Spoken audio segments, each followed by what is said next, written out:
Hey, you got a problem? Yo, I'll solve it. Hello, Dragon Keeper 19600 again. In the spirit of Christmas, and mostly as a treat for myself, having been relieved that finals are finally over, I provide another fan commentary for your enjoyment. Episode 7, Transformers Prime, Scrapheap. Yeah, you guys remember this one. The one that you can't decide if it was hilarious or if it terrified you. That one. So, what are they doing in the Arctic? Oh, looking for that. Okay. Talk about a cold opening. Ha. We're fine. The only way to be certain you're fine, Bulkhead, is to endure standard defrosting procedure. You know prolonged exposure to sub-zero conditions can cause permanent system damage. That's why I had to tell you about it. Because you know. About our Arctic find. Duh. Not yet. It's definitely a thing. While it's frozen solid. Oh yeah, ice melts. Haha. So, let me get this straight. They don't know what this thing is, and they left it unattended. To be fair, though, if someone had been watching it, they probably would have been eaten alive. So, it all worked out, I suppose. So yeah, this episode introduces the Scraplets. Nasty little buggers. So a lot of people, when this episode came out, compared them to botflies. And if you don't know what botflies are, know that there are great evils in this world. That Mother Nature put on this planet mostly to creep us out and make us afraid to go to bed. Especially if we live in Africa, which I do not. But I do hope to go to Africa someday, so yeah, botfly spray. That's, oh god. Just know that being eaten alive by tiny critters is something that can happen to you. Now you want details. The few people who don't know about it are gonna look it up, horrify themselves. Oh yeah, this scene has RC and Optimus alone together in the Arctic, dying. And I remember before this episode came out, I liked Transformers Prime, but I wasn't sure about how strong it would be in terms of character and emotion. Like, it had been, you know, exciting, nice animation, likable characters, though I hadn't fallen in love with them like I had with the ones Transformers animated. But yeah, I wasn't sure how well they'd be able to handle emotional stuff. This scene in the Arctic with these two proved to me that they could do drama. Like, not just action. They could do story too, and like, some people say that they could feel. The Arctic? I've always wanted to see snow. I would invite you to join Raphael. But Conditions are much too extreme, even for we Autobots. I understand. even for we Autobots living in the Glen, I apologize for that. That would be awesome. He never does get him that snowball. So yeah, tearjerker in this episode. Oh, what? By the Allspark. It blew up. They keep saying by the Allspark, but have they ever explained what the Allspark is? I guess from some other comments, you could Last one standing wins. kind of infer, I guess, that it's like the Transformers version of heaven. I guess when you die, you go to the Well of Allsparks. Hey, To be destroyed. some people say Jack and Miko will end up as a couple. Scenes like this make it seem like they sort of already are. Like, they're obviously not dating, but they sort of have this dynamic, like I mentioned before, the parent dynamic, where, you know, they bicker a lot, but they enjoy each other's company. I really get that vibe from them. Nah, I have stuff to do. Stuff by myself. You can't boss us around just because the boss is out. I can, and I am. Optimus and RC made it through just fine. It's bringing them back that concerns me. Now remove those panels. Chop chop.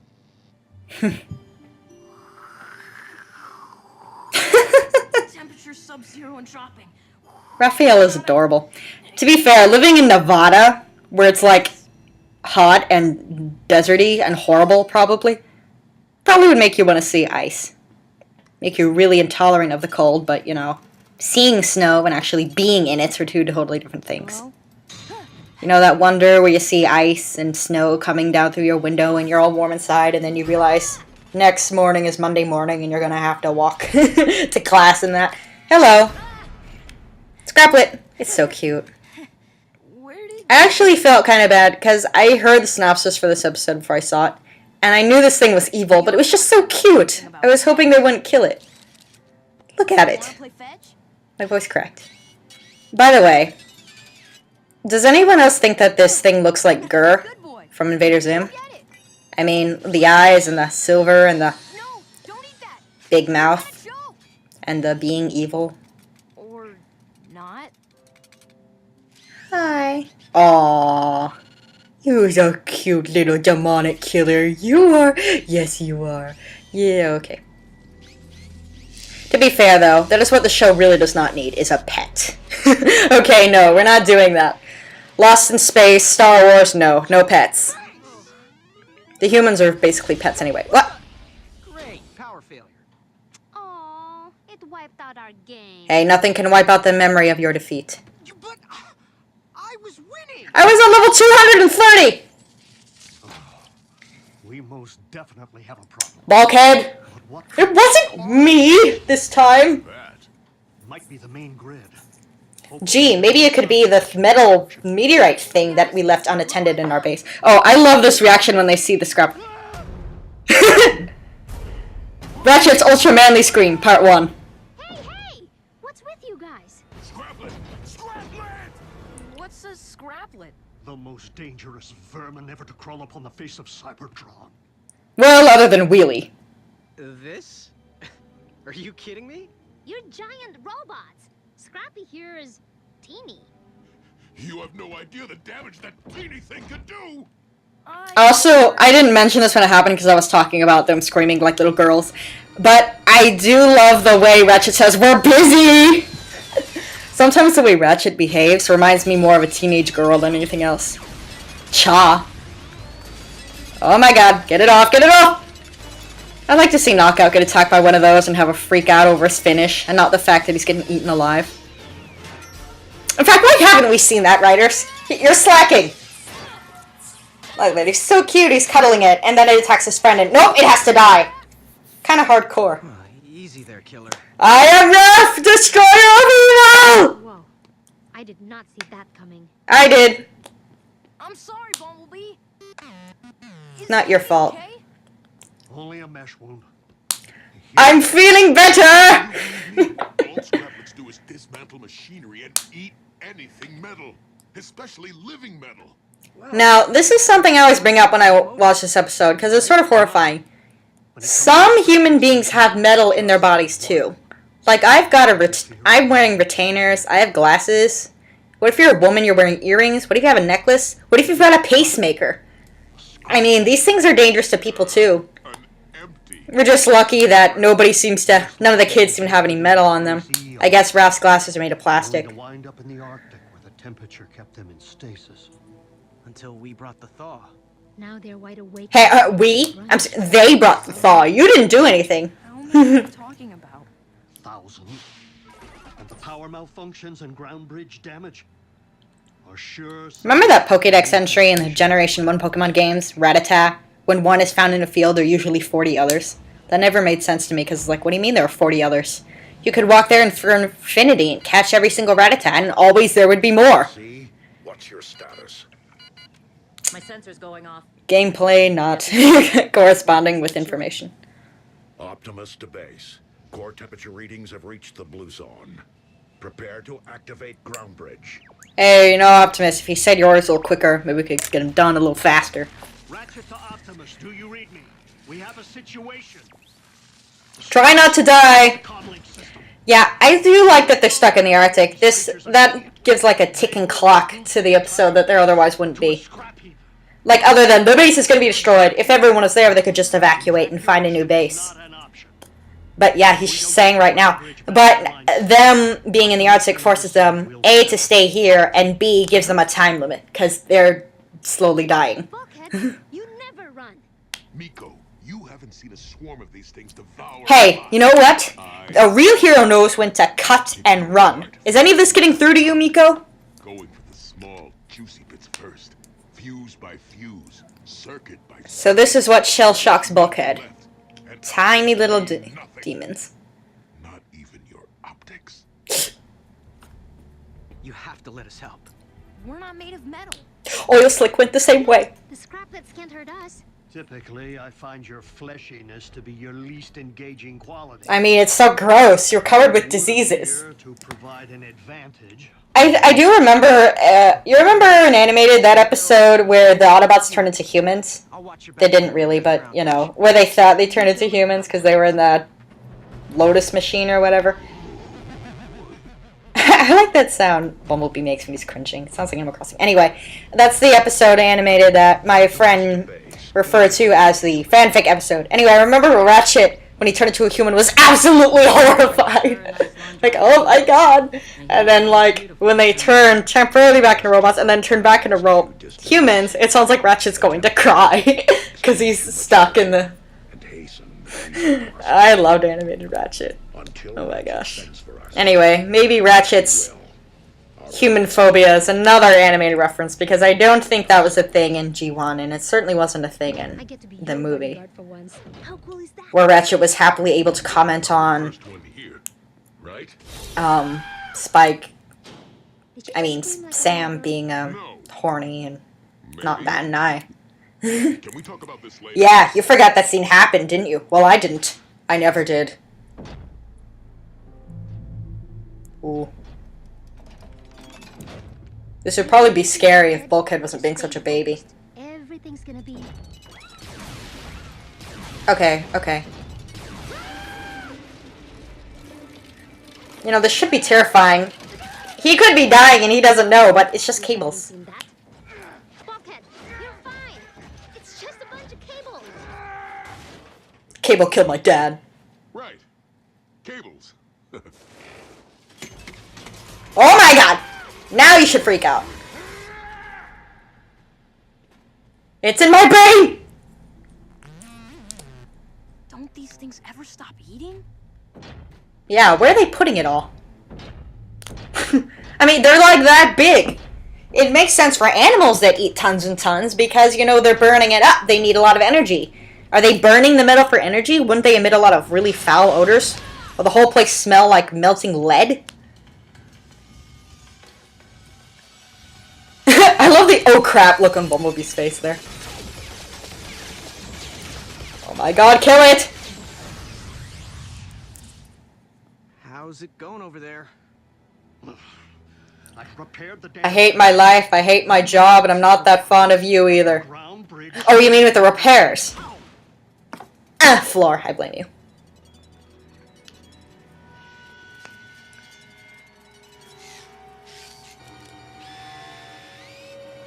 So yeah, a lot of people like the humans in the show because they're not useless. Like, they're brave, they're defending their robot pals, they aren't annoying. They have admirable qualities, but they're not overpowered, like a certain jerk-off whose name I will not mention. Wow, they got into him really fast. There's already teeth marks in him when he falls down. We do see them actually kill someone, like, remember that Insecticon, and wow, is it horrifying. That was on one of my reaction vids. Wow. Weapon of choice. Why didn't he use that earlier? Why does a fire extinguisher... Oh, they're like embedded in his skin. Oh, yuck. That actually made me shiver a little. That's disgusting. Oh, get him off. Ew, ew. Creepy crawlies. I'm getting creepy crawlies. Ratchet, get the pad. Yeah. We're leaking energon like... Whoa! Even though you can't see any energon anywhere, I swear, we're leaking it. I love the way they stop in midair. They're almost graceful. Almost.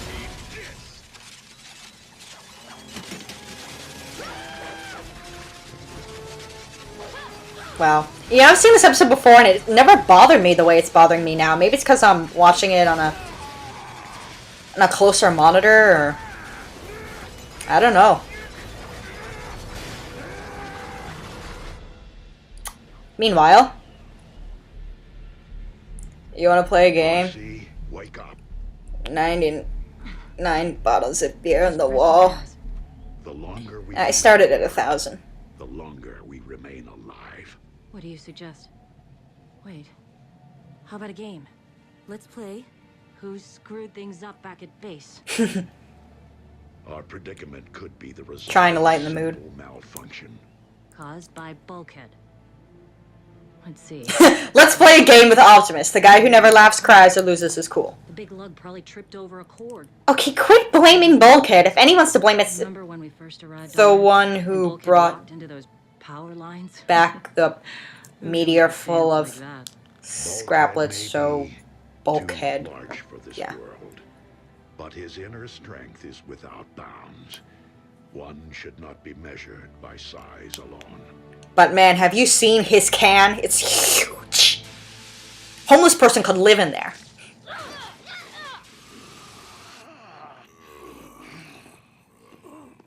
We get them all? Oh yeah, that's just sideswipe drilling next door. Just ignore it. He does that. Hardly. These were just scouts. The scout sighs in frustration. Rest of them know we're in here? And if we allow ourselves to become their next meal, Optimus and RC will never make it home. We must. That's why he's concerned about dying, because that means that RC and Optimus will die.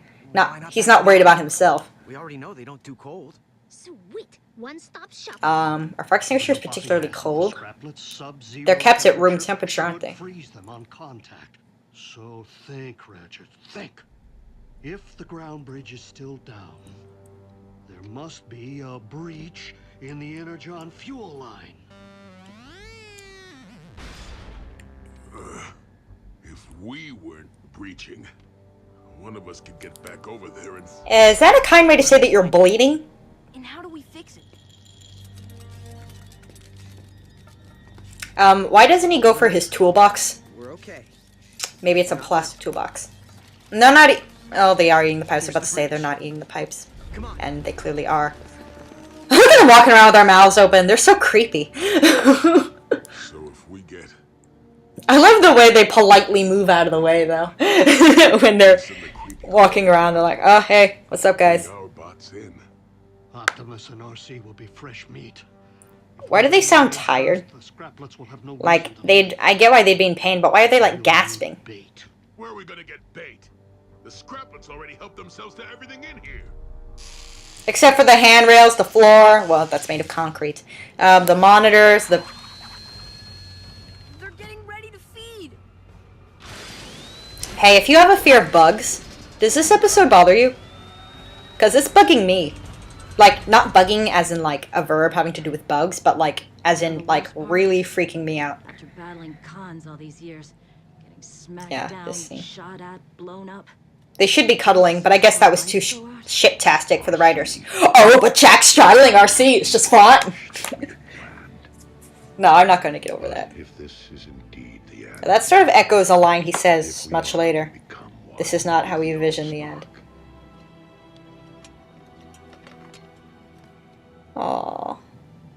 It's been an honor serving with you, Optimus Prime. Oh god. You guys. All systems go. I like platonic sweet moments like that. That was very good. Wow, that line took everything out of him. God? It's like, oh my god, I'm dead. It was probably his first thought. I'd like to think it was. And then he thought, wait a minute. Bait, huh? Yeah, seriously, this didn't occur to anybody else. Ready for the... I love how every single one of them ignore Ratchet and Bumblebee, and they all go straight for Bulkhead. Truly a testament to how fat Bulkhead is. And even worse, he's a robot. It's not like being human fat, where it's like a disease and you could treat it. You know, if you're fat, if you're a robot, there's not much you can do about that. I guess you could switch bodies like they do in Unicron Trilogy, but I don't think that's something they do in Prime, so... Bulkhead, what are you doing here? What's that all over you? What the fuck?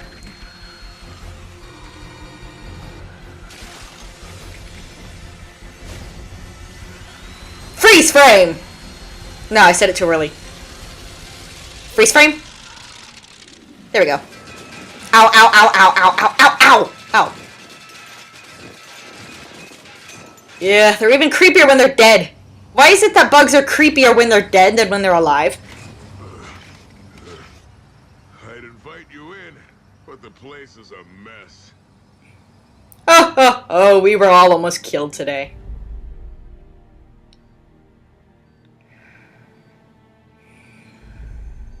So, here we are. Hey, there have been no Decepticons in this episode. I just realized that. Levels are rising. Excellent. Raphael, keep a close watch on Bumblebee's electro-pulse monitor. Miko, check Bulkhead's interface patch. It's steady. Looking good. Perhaps you should get some rest yourself, old friend. You saved quite a few lives today. It wasn't all my doing. Actually, it was barely my doing. We're just fortunate. He did figure out what the problem was, though, so. On a Saturday. Yeah, this has been happening on Monday. We've been hosed. But they are strong. Scraplet? Spider! Is it on me? It's funny because women don't like spiders. Just scream like a little girl. Actually, they bring this up later. If Miko is afraid of spiders, why isn't she bothered by arachnid?